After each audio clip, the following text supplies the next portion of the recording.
Ricardo. Donc, comme Ricardo vient de le dire, je vais assurer la modération. Je voulais néanmoins d'emblée préciser une chose, c'est qu'à l'origine, je n'étais pas prévu pour assurer cette modération. La personne prévue n'a pas pu le faire et en dernière minute, on m'a demandé est-ce que tu peux vite le faire, et dans mon inconscience absolue, j'ai dit oui, précisant que je sais environ où se trouve l'Ukraine. Ça, ce n'est pas un problème. Et ma seule référence probablement est Lev Davidovich Bronstein, malgré tout, qui était ukrainien, alias Trotsky, donc que j'ai quand même beaucoup lu dans ma jeunesse. Et je crois que ça va s'arrêter là, mais malgré tout, je tiens à... je vous demande un peu d'indulgence aussi pour ce fait. Je tiens à remercier chaleureusement nos trois intervenants qui vont tous les trois parler dans une langue différente, en anglais, en allemand et en français. En français, nous avons ici Jacques Fatt, qui pendant longtemps a dirigé le secteur international du Parti communiste français, qui nous fait l'honneur de participer à ce colloque. Ensuite, nous avons ici Tobias Pflüger, qui a été membre du Parlement européen pour Die Linke, qui actuellement est un des vice-présidents de Die Linke au niveau fédéral en Allemagne et qui continue, qui est un des spécialistes des questions de paix, de guerre et paix, comme dirait Tolstoï. Et finalement, ici, Vladimir Ichtchenko, qui nous vient d'Ukraine, qui a fait un long voyage pour venir ici, que certains d'entre vous doivent également connaître pour ses articles également dans la presse internationale, et qui est un sociologue et également vice-directeur du Centre de recherche sociale et du travail à Kiev. Donc l'intitulé, c'est une lecture du conflit ukrainien dans son contexte historique. C'est un vaste programme. Historique, ça peut vouloir dire aussi bien depuis les origines. Historique peut également signifier le contexte actuel, historique dans lequel nous nous situons. Et je pense que c'est également ça qui nous intéresse. Pourquoi ce conflit a-t-il lieu à l'heure actuelle? On pourrait également se poser la question pourquoi le conflit en Syrie se pose à l'heure actuelle. Sommes-nous en présence, puisque nous en est parallèle avec la Première Guerre mondiale, à des exacerbations des tensions inter-impérialistes, si on peut employer ce terme, s'il est propre, je ne sais pas, on pourra y revenir, mais je pense que, comme malgré tout, nous avons ici trois personnes de gauche, nous avons une manière peut-être différente d'analyser ce genre de situation, pas forcément toujours de manière géopolitique, mais finalement que l'écume de forces beaucoup plus profondes à l'intérieur, c'est-à-dire du développement économique, du développement du capitalisme probablement également. On pourrait en parler longtemps, mais en tout cas, pour un militant de gauche qui tente de se faire une opinion de ce conflit et qui n'a aucun lien ni avec l'Ukraine, ni avec la Russie, qui ne parle pas les langues, qui n'y a jamais été, il est évident qu'il est difficile de trouver des faits corrects. On peut rechercher sur Internet, il y a énormément de médias alternatifs, etc. On ne sait pas toujours séparer le vrai du faux. Lorsqu'on ne connaît pas tout, c'est très compliqué. Y a-t-il des instrumentalisations, oui ou non? C'est toujours assez compliqué, surtout dans une période un peu crypto-orwellienne dans laquelle nous nous trouvons, où on nous explique que la guerre c'est la paix c'est la guerre, que l'aide à la destruction de la Grèce c'est l'aide à la Grèce, etc. Donc ça devient assez complexe. Mais en tout cas, pour nous, je pense que nous ne sommes pas des manichéens. Et souvent, on présente la situation comme une opposition entre deux Ukraines, celle tournée vers la Russie, celle tournée vers l'Europe, entre guillemets. Je ne sais pas ce qu'on entend très bien par là. Est-ce que ce n'est pas plutôt également aussi un conflit entre deux Ukraines, celle des oligarques de toute nationalité, peut-être, et celle de la population de toute nationalité confondue? Et je crois que ce sont des conflits qui existent un peu partout, surtout dans le monde industrialisé, à différents niveaux, et en Ukraine, malheureusement, au niveau le plus sanglant qui soit actuellement. Donc voilà, je vais arrêter là, et puis je vais passer la parole immédiatement à notre ami Volodymyr Ichtchenko, qui va parler en premier, après tout c'est lui qui a fait le plus long voyage. Voilà, je te passe la parole, Volodymyr. Thank you very much for the presentation. Thank you very much to the organizers for inviting me, and especially thank you for inviting me to the event dedicated to Zimmerwald conference, or just taking some stuff from that event, because Zimmerwald conference brings actually very important, very interesting perspective on what is going on in Ukraine now. Bringing a perspective which is different from two major narratives, ideological narratives about Ukrainian conflict. I mean, the narrative about the democratic revolution of the people in Ukraine that were trying to aspiring for European values, and then attacked by counter-revolutionary, reactionary Putin's Russia on the one hand, and on the other hand, the Russian narrative, which sees what happened as more or less like fascist coup, totally controlled by the United States and directed against Russian so-called legitimate interests. Zimmerwald actually allows us to watch what's happening in a historical perspective, and to see that the problem of inter-imperialist rivalry, inter-imperialist competition was a problem 100 years ago, and now it is a problem in Ukraine, and now it is a problem that might spark another world war. And speaking about the competition of imperialism in Ukraine, imperialisms in plural in Ukraine, because it is extremely important to emphasize that imperialism is not just American imperialism in the contemporary world. This imperialism is a system, is a stage of capitalism which consists mainly of competing imperialist blocs that may challenge each other, but neither of them is really progressive. All of them are basically grounded in the merger of finance and industrial capital. All of them are trying to compete for markets, all of them are trying to compete for like sub-colonies, colonies, or other ways of dependencies. Of course, it doesn't work exactly like it worked in 100 years ago with colonial empires, but nevertheless, there are great powers which try to have some control, economic, political, cultural, over smaller nations and exploit them in this or the other way. And yes, so basically, very often the left and the West know perfectly the kind of like American side of the story, expansion of NATO, like promotion of democracy, which means basically, like in the final instance, growing dependency of smaller nations upon the EU or the United States imperialism. And like to a large extent, the story is true. I would even say that if Naomi Klein, the famous leftist writer, didn't finish her book, The Shock Doctrine, like several years ago, he would definitely would add the chapter on Ukraine to this book. Because what we see here is another example of shock exposed on a nation, and then that this disaster is kind of like resolved by the ways of neoliberal austerity, making this country more kind of exploitable by the global capital. So it's even discussed by some consulting agencies, consulting on the foreign investment, for example. They say to their clients that, look, Ukraine is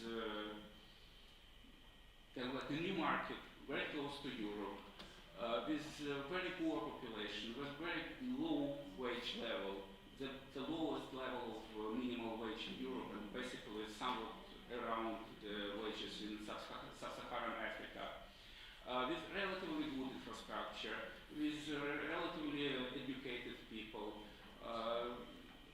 Just invest here, invest and make profits. Of course, there are two big problems: the war, but this conflict can be frozen, and this actually seems to be the line of Merkel Hollande and Putin. And basically this is the idea of the Minsk agreement. And another problem is Ukrainian oligarchs. Those grand bourgeoisie which exploits selective preferences from the states and makes them the competitive advantage to make the profit. But if the Ukrainian government, and totally supported by the Western governments, would put on them transparent rules of making business, it will be possible to outcompete Ukrainian oligarchs and take the more or less large parts of the market by Western corporations. First of all, European, but probably American as well.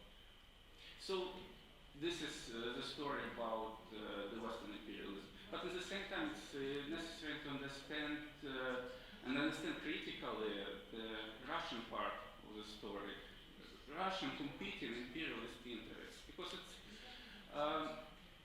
very often among the Western left, at least to this extent I follow the discussions there about Ukraine, there is a very strong attempt to justify what Russia is doing in Ukraine, trying to understand them, trying to legitimate their actions. And the story is about the so-called sphere of influence, that Russia is just defending their nature of legitimate sphere of influence that Ukraine kind of like historically belongs to. But if we as the left look at this critically, this story is just legitimating historical oppression of Ukrainian people. The story is legitimating Russian imperialist interests in Eastern Europe. And for us at the left, like as internationalist and class left, it should not be the question of supporting a rival imperialist power to the dominant Western powers. And of course there are counter-arguments. Of course people say that just America is much stronger. America has much bigger military budgets, bigger than Russia. It is much stronger economically, of course. But again, recalling Zimmerwald, recalling the First World War, Russian Empire in the First World War was probably one of the weakest major participants of the war. Its economy was controlled by English, French banks. Industry was to a large extent controlled there. The national bourgeoisie in Russia was very small. But nevertheless, the internationalist, revolutionary socialists at that time took very principled positions against all imperialist powers, disregarding who is the stronger, who is the weakest.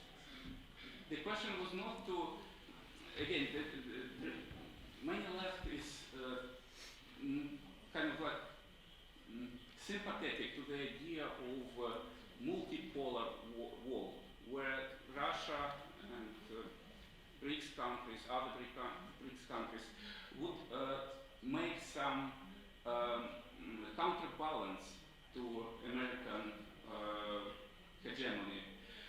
But again, recalling the First World War, would the internationalist revolutionary socialists support German Empire as a counterbalance to British hegemony? No, they didn't. They didn't support it, and they took very principled positions against all imperialist powers in that war. So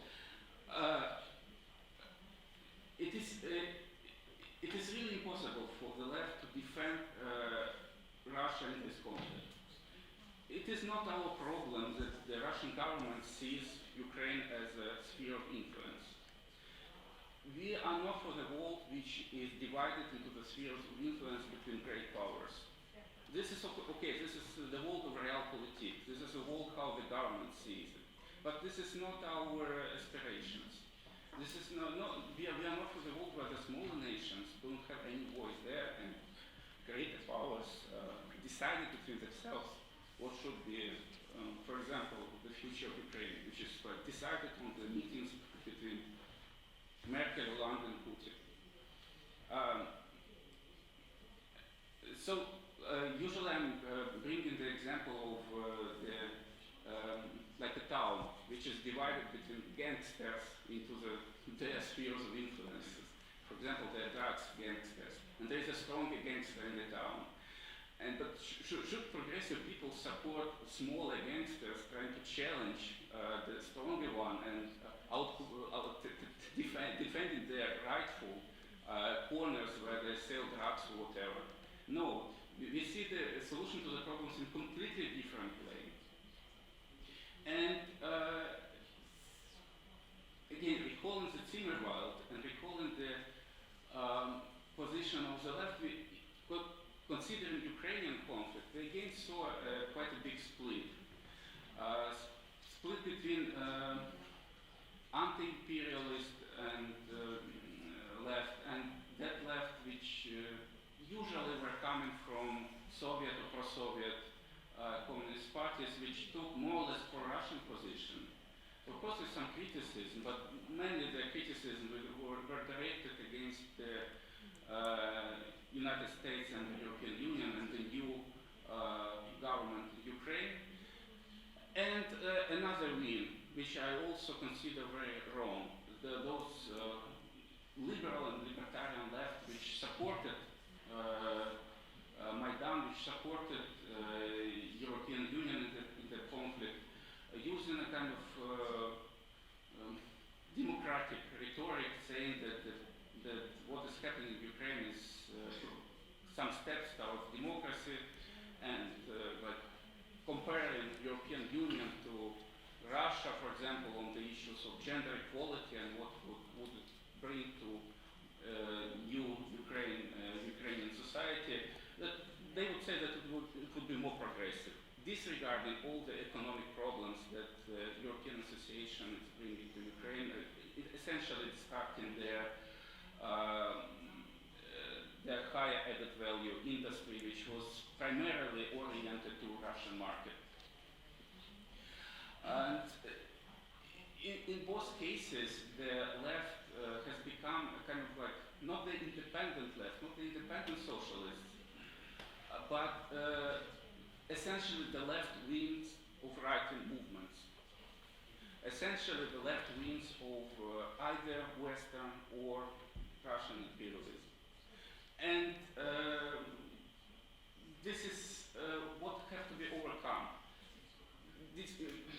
Both these wings, actually, I like to call them red and brown and black and brown. Red and brown, that's degradation of Soviet and pro-Soviet communists into essentially conservative wing of Russian imperialism, and black and brown is a degradation of liberal and libertarian left to kind of like liberal wing of Western imperialism. They may hate each other, but essentially what they have in common, and this is a fundamental thing, they both forget about class, they both forget about class perspective. The pro-Russian anti-imperialists, they forget about class criticism of Russian state. It is a neoliberal state, it is not progressive in any dimension to European Union or United States. And on the other hand, pro-European left, which is, tries to defend EU or the US based on the issues of formal democracy or gender equality or other things, but forgetting about forgetting about the class nature of those powers. And again, recalling the situation during the First World War, the rhetoric of democracy was also used to justify that war. The England and French, supporters of England and France in that war, were saying that this is a war for democracy against authoritarian German Empire. The German Empire also exploited the rhetoric of democracy, saying that, yes, this is what English and French are saying is kind of like hypocritical, because they allies with the most autocratic, the most reactionary state in Europe, Russian Empire. And now we understand that that war was because of markets, because of the colonies, because of the clash of imperialist interests. And this is important to understand now, when this kind of like rhetoric is used again, where one part of imperialists and their left supporters are saying about democracy, another part of imperialists, pro-Russian people and their left supporters are saying about the defense of sovereignty, attack against hegemony, and defending so-called Russian wall, which is supposed to unite all Russian-speaking populations, kind of like a way, and essentially a conservative concept. And our task is to be critical towards that and to develop a class alternative. Not, the problem is all coming even from theoretical understanding. Many people on the left have lost this class perspective. And of course there were a number of objective causes for this, transformation of class structure in Western Europe. And there's a lot of theoretical work that has to be done and to understand what is the exploited class now, how the migrants, how the precarious workers are included into contemporary working class. But it is not just the question of theory, it's also the question of practice, the question of reconnecting left parties with the class organizations, finding again our social base, which is the exploited classes. And only in this perspective, I would say the future for the global left, for the international left, is lying. And this is the important lessons of the Zimmerwald conference.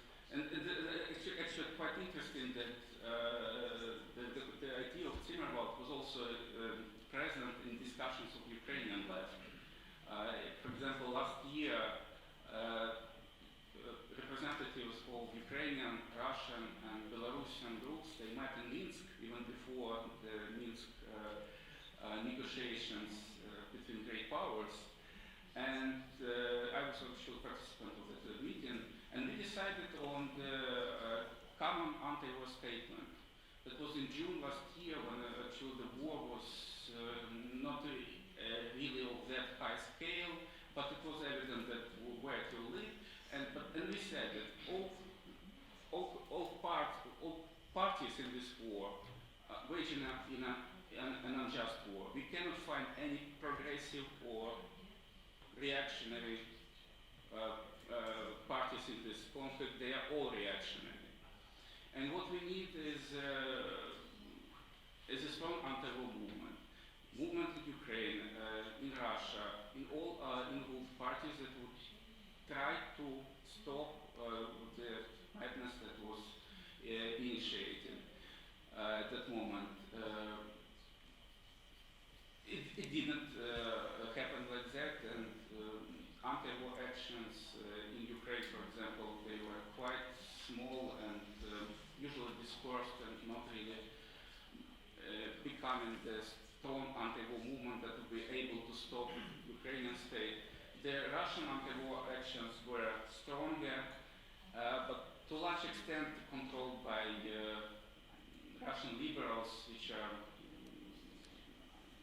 like real liberals, not in the kind of progressive understanding of that war, but in close to neoliberals, and also very much pro-Ukrainian.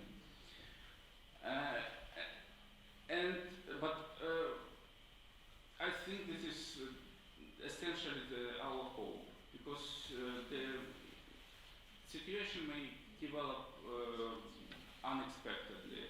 At the moment we have a stalemate when both parties, Ukraine and Russia, are expecting for a change of regime. They cannot break military each other, but the hopes are essentially that either the social grievances in Ukraine will grow up, that the people will smash the new neoliberal government by Poroshenko, or in Russia that the sanctions and other economic problems will undermine the Putin's government, and then it will open the window of opportunity either for Ukraine to regain Donbass and probably even Crimea, or for other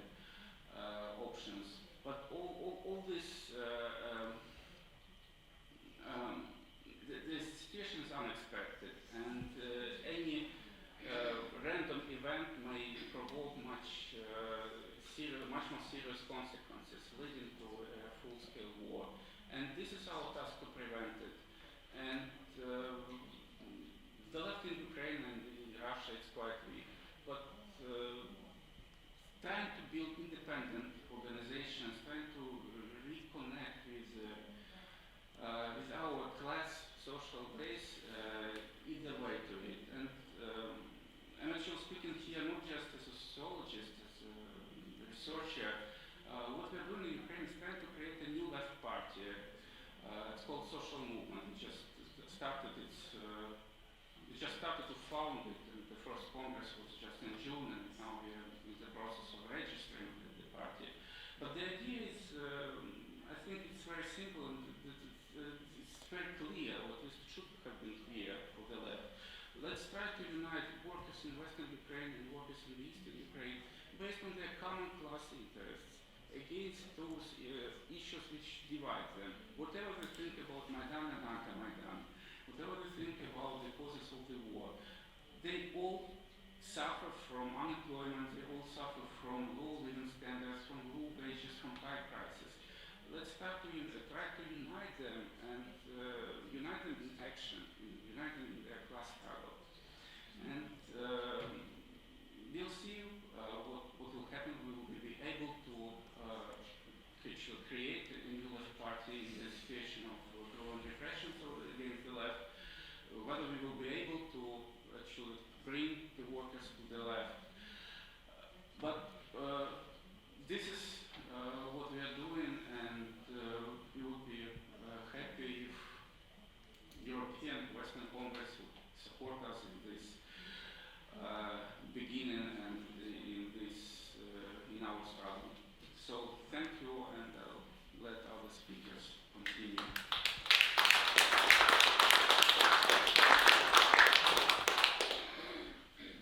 Thank you, Volodymyr. So you were very disciplined, 21 minutes, very good. So ich werde jetzt dann das Wort übergeben an Tobias. Bitte, Tobias. Ja, ich will auch mit der Zimmerwalder Konferenz anfangen, weil ich glaube, dass die Zimmerwalder Konferenz uns in gewisser Weise auch ein Besteck in die Hand gegeben hat, wie man politische Konflikte angehen kann. Ich sage bewusst Besteck, weil wenn man sich nochmal genau anschaut, wer hat sich denn eigentlich in Zimmerwald getroffen? Es waren diejenigen, die jeweiligen Minderheiten der verschiedenen sozialdemokratischen oder sozialistischen Parteien, die sich nicht vom Kriegsgeschrei zu Hause jeweils haben anstecken lassen. Es waren diejenigen, die gesagt haben, wir sind nicht bereit, gegeneinander quasi zu kämpfen, sondern wir sind diejenigen, die gegen Krieg sind und wollen eine internationale Zusammenarbeit gegen Krieg. In Deutschland gibt es eine Person, die an dem Punkt schon fast symbolhafte Bedeutung bekommt. Das ist Karl Liebknecht, der zu diesem Zeitpunkt der Zimmerwalder Konferenz ganz bewusst ja quasi als Soldat eingezogen wurde und nicht teilnehmen durfte. Und für mich persönlich ist das, was Karl Liebknecht vor und während des Ersten Weltkrieges an Texten geschrieben hat, was von dem Wichtigsten, was wir als Grundlage für linke Politik haben. Ganz berühmt sein Text, der Hauptfeind steht im eigenen Land, den ich als ein ganz zentrales Instrument empfinde, wie man an politische Konflikte rangeht. Wir haben ja immer wieder das Problem, dass quasi es einen politischen Konflikt gibt und dann gibt es quasi Sympathien bei der Linken für die eine oder für die andere Seite. Und dann ist es so, dass man sich relativ schnell quasi nicht einig wird, wie man diesen Konflikt sehen kann. Und da hilft dieses Instrument von Karl Liebknecht immer. Immer. Nehmen wir den Ukraine-Konflikt. Der Hauptfeind steht im eigenen Land. Das heißt, dann muss ich mir die Rolle Deutschlands und der Europäischen Union in diesem Konflikt anschauen. Und dann komme ich auf ein paar interessante Aspekte. Zum Beispiel war es das EU-Assoziierungsabkommen, was wesentlich kriegsauslösend war. Dieses EU-Assoziierungsabkommen war das, was Janukowitsch signalisiert hat, dass er es unterschreiben wird und dann doch nicht unterschrieben hat. Und es war so, dass praktisch dann eine sogenannte proeuropäische Bewegung sich entwickelt hat. Inwieweit dieser Begriff überhaupt zutrifft, würde ich bezweifeln, weil es im Grunde genommen nicht unwesentlich um Aspekte ging, die zum Beispiel in diesem EU-Assoziierungsabkommen überhaupt nicht drin waren, wie die Visafreiheit. Die ist überhaupt nicht Teil von diesem EU-Assoziierungsabkommen. Dieses EU-Assoziierungsabkommen ist ein Freihandelsabkommen. Ich habe das innerhalb der Debatte der Partei Die Linke mal damit verglichen, dass es ein kleines TTIP ist. Weil wir mussten als Linke entscheiden, wie sich die Linke verhalten wird im Bundesrat, also der Länderkammer in Deutschland, zu dem EU-Assoziierungsabkommen. Und ich verrate kein Geheimnis, dass die Thüringer Genossinnen und Genossen überlegt haben, dass sie selbst sich enthalten und SPD und Grüne zustimmen, und damit wäre es auf eine Zustimmung rausgelaufen.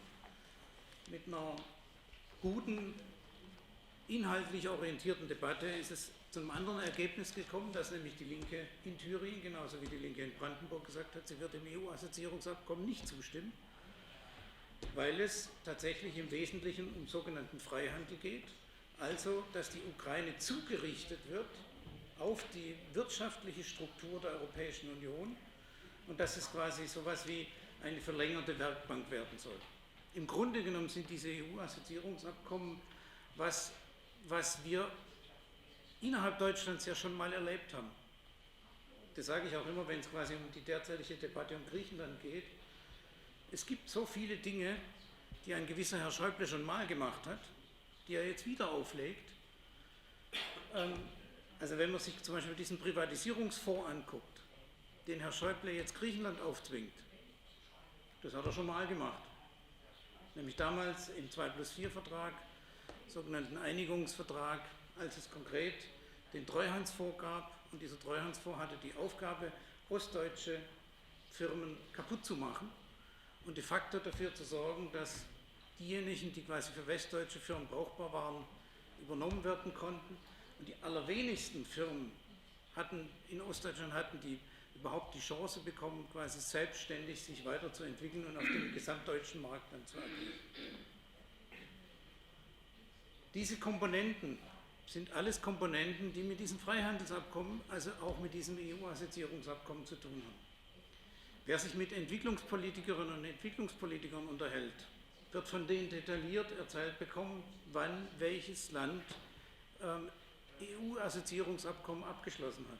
In meiner Zeit, als ich Stellvertreter war im Entwicklungsausschuss, was ich 2,5 Jahre war im Europäischen Parlament, hatten wir sage und schreibe 12 von solchen Abkommen, die da jeweils abgestimmt wurden. Und da ging es zum Beispiel um Länder Nordafrikas. Ich erinnere mich sehr gut an die Debatte um das EU-Assoziierungsabkommen mit Marokko. Da gab es nämlich eine sehr heftige Debatte, weil ja Marokko ein Land ist, was ein anderes Land bis heute besetzt hält und wo einfach politisch kaum mehr darüber geredet wird, nämlich die Westsahara.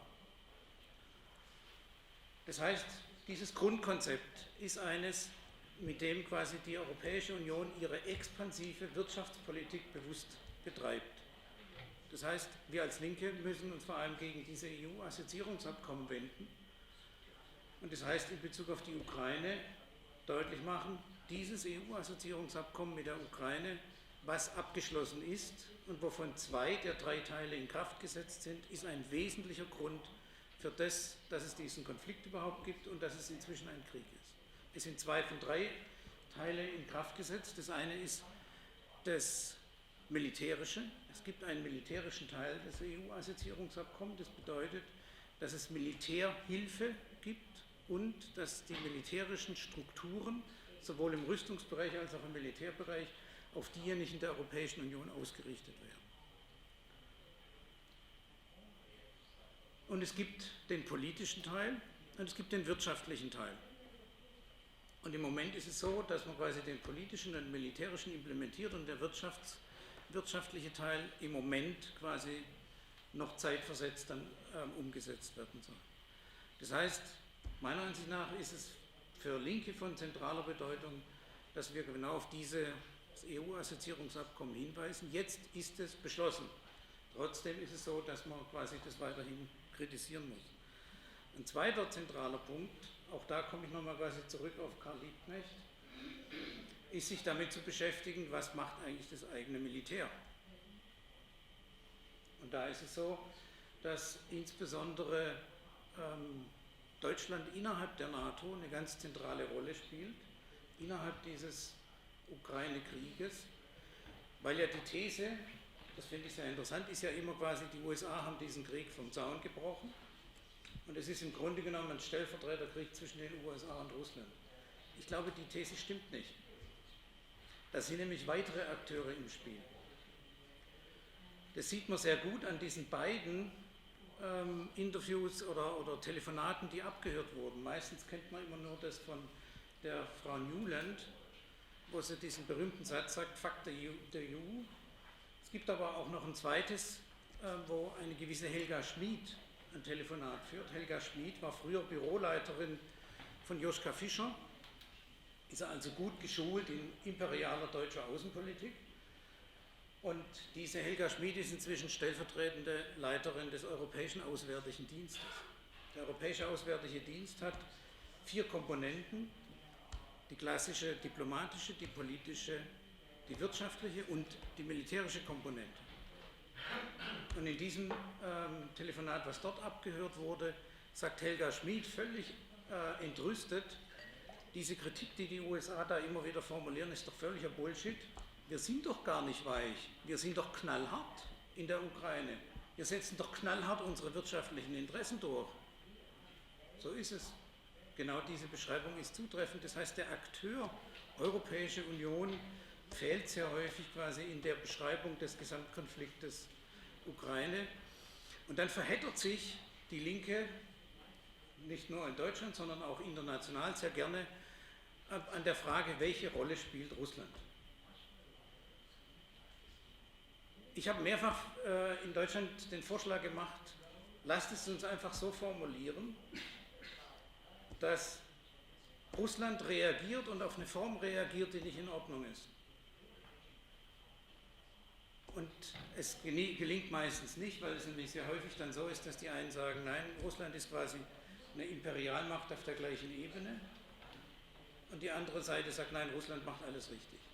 Ich glaube, dass weder das eine noch das andere stimmt, weil ich glaube nämlich nicht, dass wir eine Äquidistanz da an den Tag legen können, weil es tatsächlich so ist, dass wenn ich mir quasi konkret angucke, wer mit wie viel Militär und wie viel Geld jeweils in diesem Konflikt agiert, ist eine Äquidistanz falsch.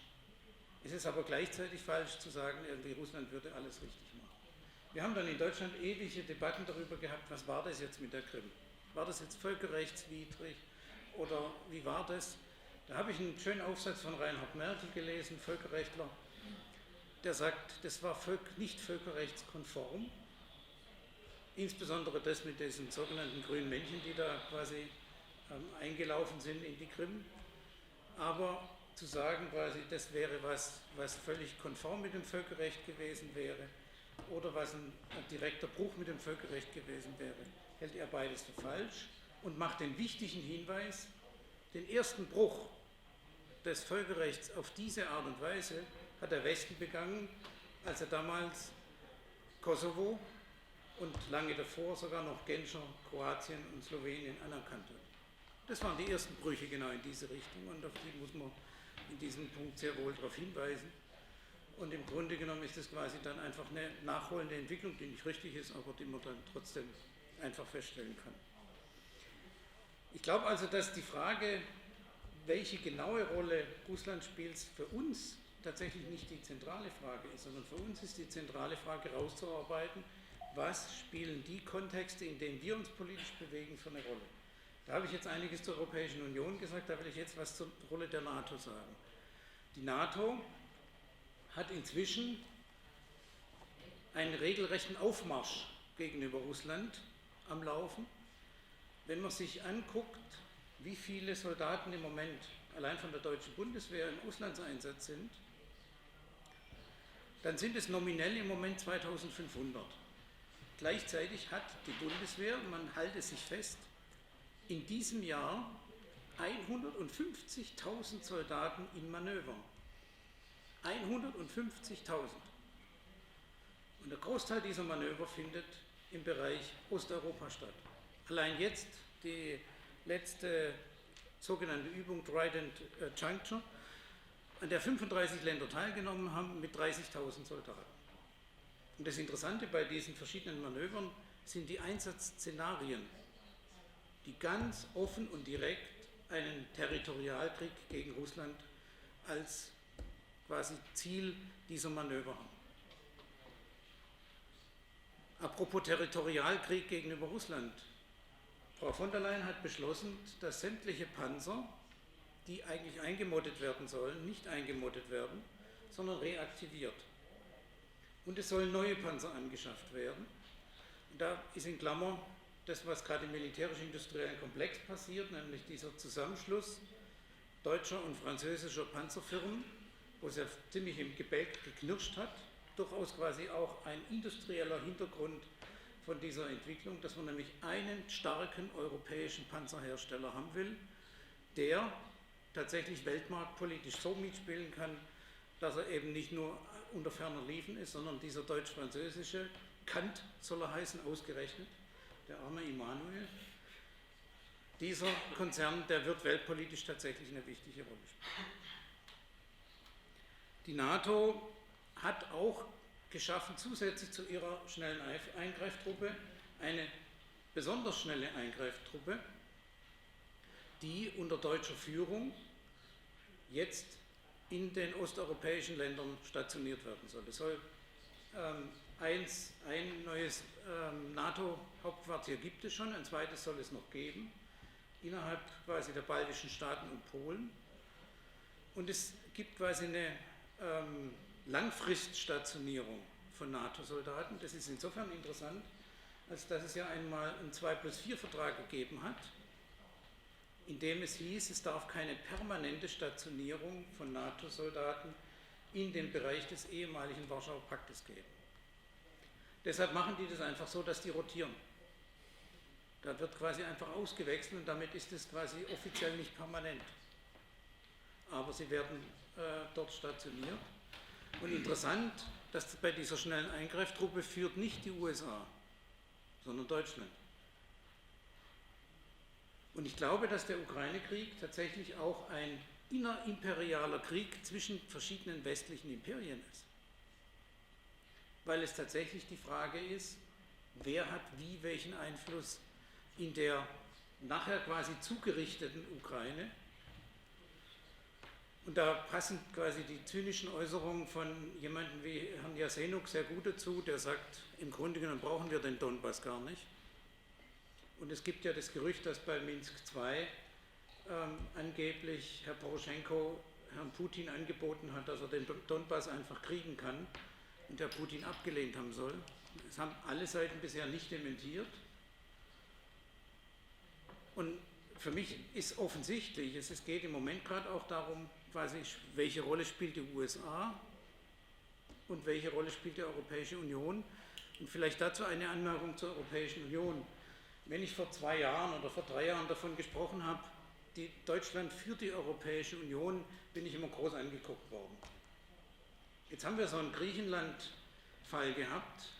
Jetzt sieht es eigentlich jeder, wer quasi dieses Deutsch-Europa führt. Und da ist es so, dass Frankreich von vielen gedacht wurde, quasi es wäre ein Direktorium, was die Europäische Union führt. Wenn ich mir die angucke, wie die Verhandlungen mit Griechenland gelaufen sind, muss ich sagen, nee, das war kein Direktorium, sondern da saß ein gewisser Herr Hollande dabei, wie eine Frau Merkel und ein Herr Schäuble quasi das Diktat durchgegeben haben. Und es ist tatsächlich so, dass wir haben eine deutsch geführte Europäische Union und das muss man analytisch, glaube ich, relativ klar kriegen, was für uns als Linke in Deutschland zum Beispiel bedeutet, dass wir uns darüber unterhalten müssen, was ist eigentlich konkret unser Verhältnis zu dieser Europäischen Union. Also da ist ja immer so diese ich nenne das immer so eine gewisse Krankheit, die man natürlich irgendwie aus sehr nachvollziehbaren Gründen grassiert. Das ist die Europhilie. Die Europäische Union muss doch gut sein. Wir wollen doch keine nationalen Lösungen, vor allem als Deutsche nicht. Ich meine, das ist doch völlig unerträglich. Und dann kommt diese Europhilie. Gut, dann wird es projiziert auf die Europäische Union. Dass aber inzwischen die Europäische Union ja wirklich eindeutig von diesem Deutschland, von diesem Merkel-regierten Deutschland geführt wird, das ist was sehr wenig quasi in der Debatte ist. Und da glaube ich, dass wir als europäische Linke, auch als europäische Linkspartei eine Debatte darüber haben müssen, was ist eigentlich unser Verhältnis zur Europäischen Union. Ich will mal so als These reinwerfen, ich glaube, wenn man weiterhin so tut, als ob das quasi ein Gebilde sei, auf das man sich rein positiv beziehen kann, macht man einen Fehler. Und da glaube ich nicht, dass die Debatte die zentrale ist über den Euro, sondern die zentrale Debatte ist tatsächlich über die Institution Europäische Union. Ich halte diese Institution für nicht reformierbar. Und ich habe 5 Jahre quasi mich mit irgendwelchen Kommissions- und Ratsbeamten rumschlagen müssen, die mich grundsätzlich verarscht haben, wenn ich wissen wollte, wer nur eigentlich verantwortlich ist. Ich habe es nie zu hören bekommen, wenn es um die Nachbarschaftspolitik ging oder zum Beispiel auch um diese Assoziierungsabkommen. Ja, wer ist jetzt verantwortlich? Nee, das hat man nicht zu sehen und nicht zu hören bekommen. Das heißt, im Kontext der Ukraine-Krise wirft es genau diese Frage auf. Und jetzt komme ich zurück zur konkreten Situation vor Ort in der Ukraine. Ich habe den Eindruck, dass medial vieles des Konfliktes und der Folgen dieses Konfliktes noch nicht richtig dargestellt sind. Im Moment ist in den deutschen Medien zu lesen, Deutschland sei das Land in Europa, was am meisten Flüchtlinge aufnimmt. Das stimmt nicht. Da gibt es 2 Länder, die garantiert mehr Flüchtlinge in Europa aufnehmen. Das ist einmal Russland, es sind sogar 3. Das ist zum Zweiten die Ukraine selbst und es ist zum Dritten die Türkei. Alle 3 nehmen mehr auf. Und das ist was, über das kaum die Rede ist. Es sind 2 Millionen Binnenflüchtlinge mindestens, also registrierte Binnenflüchtlinge in der Ukraine, ich glaube, es sind deutlich mehr. 1 Million registrierte Flüchtlinge in Russland. Und ich meine, Türkei, anderer Konflikt, sind 1,5 Millionen registrierte Flüchtlinge, wo sich der Staat Türkei aber nicht darum kümmert. Das machen meistens die kurdischen Kommunen, aber das ist quasi ein anderes Thema. Das heißt, in diesem Kontext der ganzen Flüchtlingsdebatte halte ich es für ganz notwendig, dass wir auch den Themenbereich Ukraine mit auf den Tisch legen. Und bisher ist davon nicht die Rede. Und dann, glaube ich, ist es so, dass man sehr viel mehr im Blick haben muss, wie ist eigentlich die Lebenssituation der Menschen direkt in der Ukraine. André Hunko und Wolfgang Gerke, 2 linke Abgeordnete, haben ja den Versuch gemacht, in den Donbass zu kommen und sind über quasi das klassische ukrainische Staatsgebiet nicht in die Ukraine, also in den Donbass gekommen, also via quasi der klassischen Ukraine Richtung Donbass und sind dann über Russland reingegangen. Und inzwischen haben beide Einreiseverbot. André Hunko, der Mitglied des Europarats ist, sollte aus dem Europarat ausgeschlossen werden. Das hat die ukrainische Delegation beantragt, weil er sei ein Agent Putins.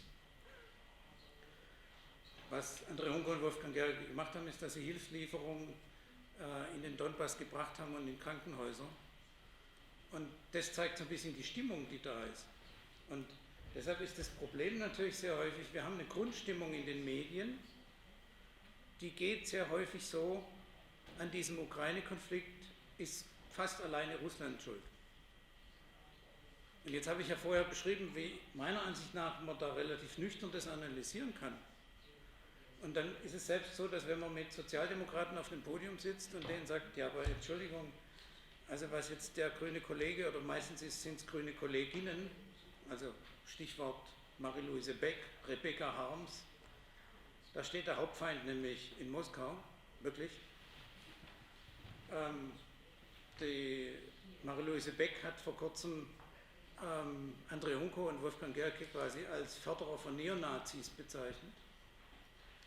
Und für beide ist es so, dass es quasi Ob es irgendwelche Rechten mit Einfluss in der Ukraine gibt, das sehen die nicht. Ich meine, im Moment ist ein offener Konflikt zwischen dem rechten Sektor und Poroschenko am Laufen. Und es kann eigentlich kein Medium mehr bezweifeln, dass es da insbesondere in den sogenannten Sicherheitskräften unglaublich viele rechte Kräfte gibt in der Ukraine.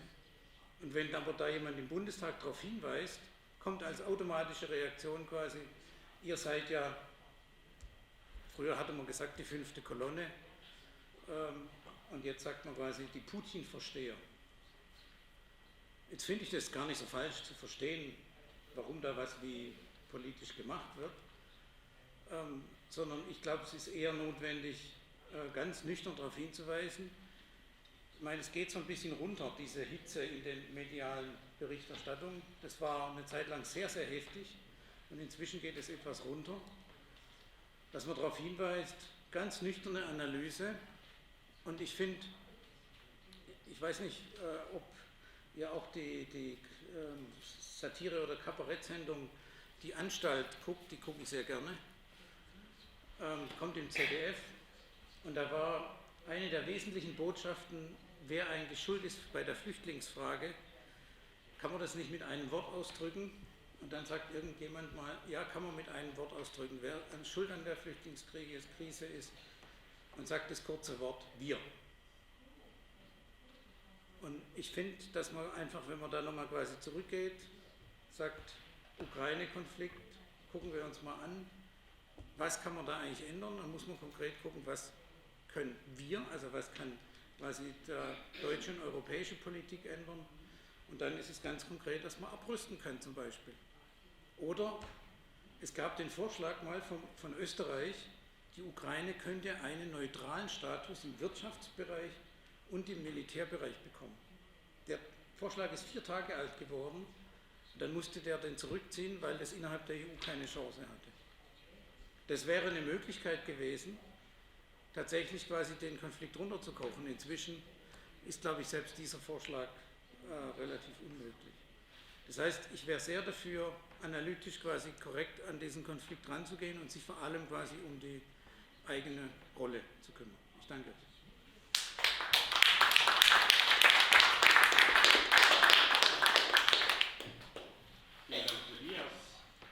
So, et puis maintenant, notre dernier intervenant, Jacques Fath, qui va clore le premier round des intervenants, et ensuite nous aurons encore un tout petit peu de temps pour discuter, mais on doit fermer, on doit être dehors à 21h. Donc voilà. Bien, bonsoir. Ce que je vais vous dire est inclus dans ce livre que j'ai apporté, parce qu'il paraît que c'est difficile à trouver à Luxembourg, donc j'en ai apporté 5 exemplaires qui sont ici. Je vais vous apporter un point de vue français qui n'est d'ailleurs pas contradictoire avec le point de vue allemand que je viens d'écouter attentivement. Je me suis dit qu'au fond, cette crise ukrainienne est à la fois très utile et très révélatrice. Je voudrais faire 3 remarques, au fond, pour résumer ce que je voudrais dire. D'abord, en France, il a été créé par les médias, par les politiques, un climat de dramatisation et de valorisation de la tension Est-Ouest qui était presque étonnant, quoi. En fait, ça n'était pas étonnant parce que ça correspond très bien à l'esprit et au contenu de la politique étrangère de la France et à ce qui se passe en France de ce point de vue-là, avec une politique étrangère très interventionniste, très militarisée, très, disons, néoconservatrice. D'ailleurs, pour compléter ce que disait mon collègue tout à l'heure, Tobias, c'est vrai qu'il n'y a pas de directoire franco-allemand. En même temps, la France se sert de ses moyens militaires pour essayer de ne pas trop descendre et de résister un peu dans la difficulté de maintenir ce couple qui est de plus en plus formel. Mais c'est une autre affaire, encore que.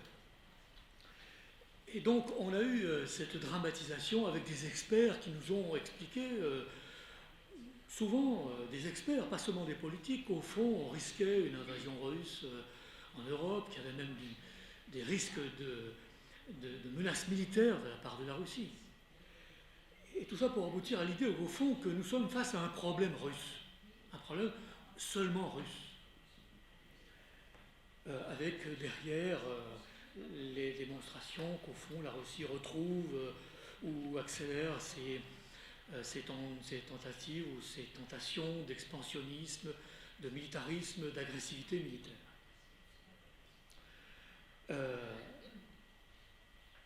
Ça allait avec le constat qui a été fait qu'au fond, et toutes les chronologies que la presse a données commencent par là, qu'au fond, la cause, c'est le fait que Yanukovych a refusé de signer l'accord Union européenne-Ukraine.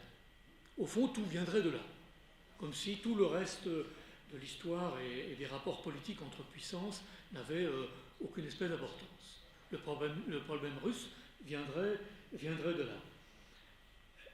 Je crois que la volonté était très claire de faire ou de refaire de la Russie un adversaire stratégique global.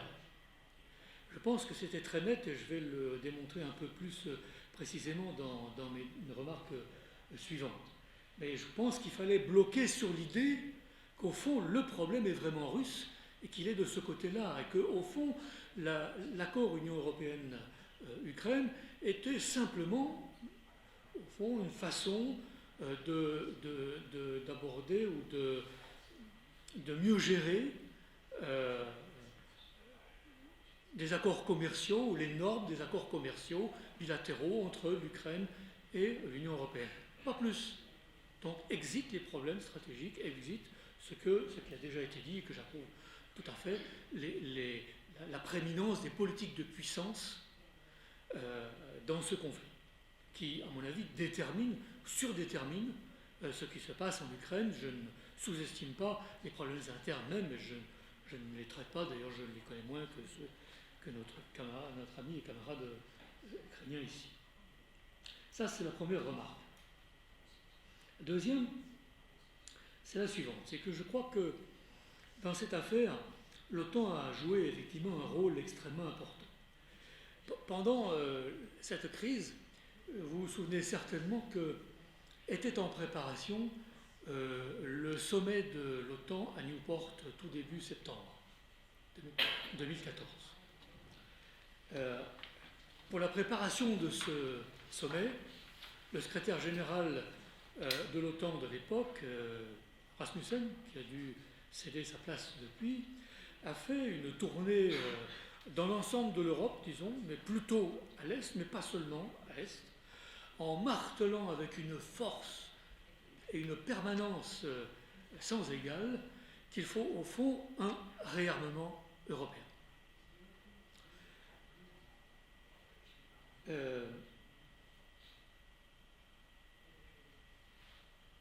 C'est qu'effectivement, ce qui s'est décidé d'ailleurs, ce qui s'est décidé à ce sommet, puisque le sommet a en juin les 28 États membres de l'OTAN d'arriver à des dépenses militaires 2% du PIB de chaque pays et, c'est peut-être le plus important, 20% de cette part du PIB en équipement majeur, en équipement militaire majeur, ce qui a du sens, n'est-ce pas, dans le contexte militaire actuel. Donc, le secrétaire général de l'OTAN n'a pas été le seul à appuyer dans ce sens-là, y compris Obama, lors de sa visite en Pologne, a insisté là-dessus. Je pense qu'ils avaient véritablement un vrai problème à l'annonce de ce sommet de l'OTAN. Pourquoi ? Parce que l'ordre du jour initial, qui a été qualifié comme plutôt banal par des experts français, devait tourner autour de questions d'organisation, de questions politiques, mais sans trop d'importance, alors qu'on vit une période internationale extrêmement tendue, avec de multiples conflits d'une grande gravité, je passe la Libye, l'Irak, l'Afghanistan évidemment, etc., etc. Et justement, un des thèmes de ce sommet devait être, au fond, le bout de course du conflit afghan, où les pays de l'OTAN sont en difficulté, puisque la stratégie occidentale n'a pas fonctionné, puisque la stabilisation qu'ils espéraient n'était pas là, donc ils étaient en véritable difficulté. Comment tenir un sommet de l'OTAN dans ces conditions ? C'était pour eux un véritable problème. Alors, la crise ukrainienne va leur permettre de changer complètement l'ordre du jour, la tonalité globale, le contenu de ce sommet et les décisions elles-mêmes. C'est-à-dire que l'OTAN se réapproprie grâce à cette crise une capacité à dire, voyez, nous sommes vraiment les grandes puissances hégémoniques dans le monde aujourd'hui, et nous nous en donnons les moyens, et nous sommes vraiment l'organisation qui donnons le là sur le plan international. Je pense que c'était extrêmement important dans ce contexte où on a effectivement des crises qui témoignent que les puissances impérialistes d'aujourd'hui ne peuvent pas maîtriser comme elles l'entendent les relations internationales. Notamment parce que nous vivons dans un monde de plus en plus compliqué et dans un monde de distribution de la puissance où on voit des puissances émergentes qui commencent à jouer des rôles politiques, surtout économiques d'ailleurs, et où la Russie elle-même se fait plus réactive. Parce qu'au fond, le problème posé dans l'enjeu de cette crise, c'est pas qu'il y a un problème russe, c'est qu'il y a, au fond, de la part de la Russie, une réactivité beaucoup plus forte à tout ce qui s'est passé depuis 1991, où depuis la chute du mur et tout ce qui s'en est suivi, on a eu l'intégration d'une douzaine de pays d'Europe centrale orientale dans les institutions euro-atlantiques, sans que la Russie, à aucun moment, n'ait été consultée, qu'on lui ait demandé un avis, qu'on ait pu au moins se concerter avec elle. Tout ça s'est fait de façon unilatérale. Je ne conteste pas le fait que tous ces pays-là ont le droit de choisir leur régime et leurs alliés. Le fait est qu'il y a en Europe des rapports de puissance qui existaient, qui existent aujourd'hui, et que, au fond, pour trouver les conditions d'une sécurité collective en Europe, il faut que tous ces problèmes-là puissent être discutés. Et ça me fournit, vous voyez, je vais être court, l'entrée pour ma troisième remarque. Je crois qu'il y a dans cette crise, ce que j'appellerais d'une façon un peu rapide et caricaturale, des gagnants et des perdants. Les gagnants, d'abord, c'est évidemment les puissances occidentales et l'OTAN, je viens d'expliquer pourquoi. Au fond, c'est assez clair. Je pense que l'autre gagnant, c'est la Russie, qui a montré dans cette confrontation une capacité à, au fond, réaffirmer une politique de puissance avec tous les qualificatifs qui ont pu être donnés, c'est-à-dire avec des volontés de domination, sans trop de préoccupations vis-à-vis du droit international et des pratiques les plus communément admises, etc. Et par l'exercice de la force aussi. Donc un peu avec les mêmes moyens, même si ce n'est pas à la même échelle. Donc je pense que la Russie sort elle-même renforcée de cette crise, d'une certaine façon. Le grand perdant, la grande victime plutôt, c'est le peuple ukrainien. Je pense qu'il faut au moins qu'une fois les choses soient dites, mais vous l'avez dit à votre façon, c'est qu'ils ont été victimes non seulement des combats, mais de bombardements d'artillerie lourde de part et d'autre, avec des destructions immenses. On ne peut passer ça outre. Ça, ce n'est pas possible, évidemment. Mais il y a un grand perdant politique, c'est l'Union européenne. Et ça nous pose, je crois, à nous, progressistes, communistes, progressistes, européens, français, européens en général, une grosse question. L'Union européenne, tous les voisinages de l'Union européenne, au fond, constituent un seul et même voisinage, très différencié, très, très compliqué, de tensions, de conflits et de guerres. Mais l'Union européenne elle-même n'a pas de réponse. C'est une inexistence stratégique.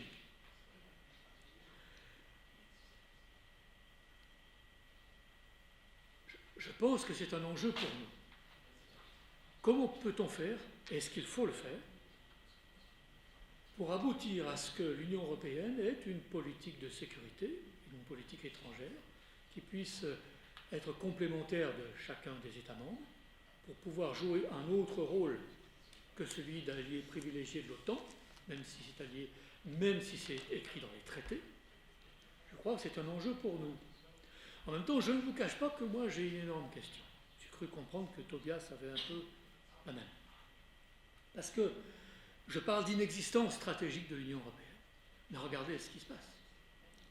Les divisions et l'incapacité ou la non-volonté de conduire des politiques montrent bien d'autres choses. Vous avez, on le vit nous en France, un échec magistral de la politique agricole commune. Vous avez une incapacité collective à gérer l'ensemble des facettes considérablement compliquées de la crise des politiques européennes d'asile et de migration.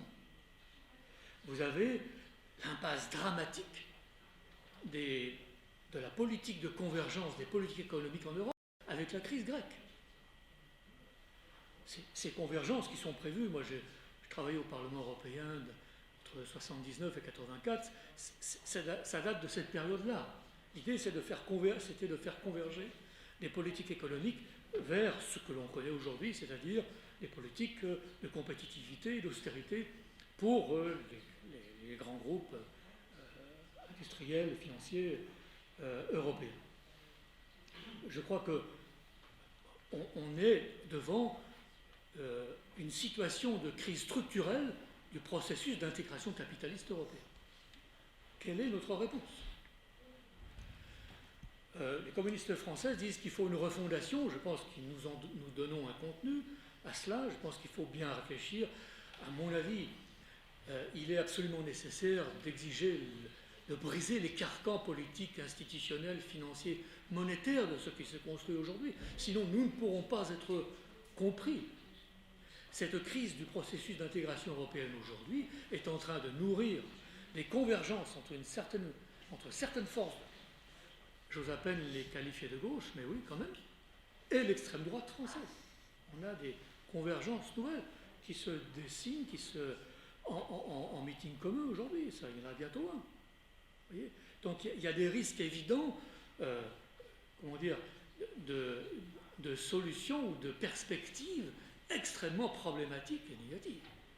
Il est évident pour moi, communiste, comme pour tous les progressistes français et européens, qu'il est hors de question de favoriser les replis identitaires et nationalistes et qu'il faut trouver pour l'Europe une façon de bâtir d'autres formes de coopération, de construction commune, d'institutions communes qui soient favorables au peuple. Je crois que nous sommes devant cette énorme question politique. Et plus cette crise va s'aggraver, plus cette question-là deviendra à la fois aiguë, urgente et en même temps compliquée à résoudre. C'est une bataille politique, une bataille de classe, d'une grande envergure. Voilà, j'en termine.